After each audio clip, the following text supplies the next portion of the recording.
In this video, we're going to discuss the different types of internal control deficiencies.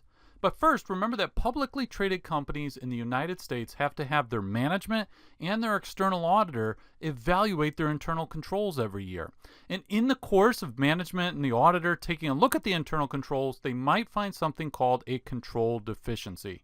So a control deficiency is there's some kind of problem with the control. Maybe it wasn't designed correctly, or it's not being applied correctly, it's not operating correctly, and for that reason it's not preventing or detecting misstatements to the financials. Okay, so let's take a look at this a little bit more detail because it's important. So when we talk about the design aspect of a control deficiency, it could be one of two things. It could be, number one, maybe the control isn't even there. It's not even in place. So if you had a company that did not set up segregation of duties, maybe they didn't think to do that, or if you don't even have the control in place, which that's a deficiency in design.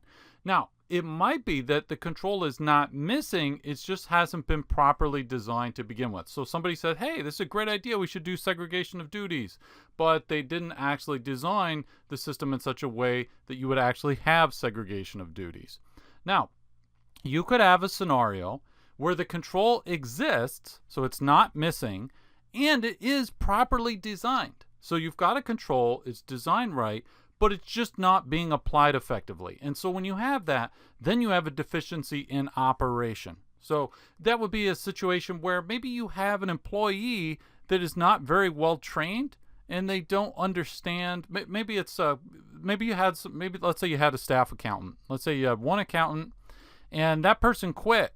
They quit, and now you have somebody like an accounting clerk or someone lower. Maybe they don't have a degree in accounting, and they're doing the bank reconciliation. Remember, the bank doing a reconciliation is a type of internal control. And so this person doing the reconciliation, they just don't have the ability. Maybe they haven't been properly trained, or they just don't have the knowledge or technical expertise to apply the control effectively. Yeah.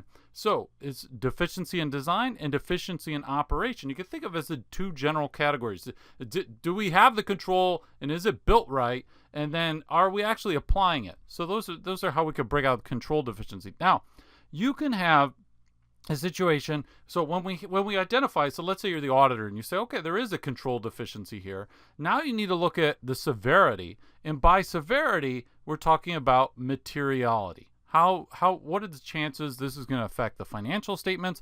And so you can have more serious types of internal control deficiencies. And so a more serious would be a significant deficiency. And then also the most serious would be something called a material weakness in internal controls. And we'll talk about those more in the next video.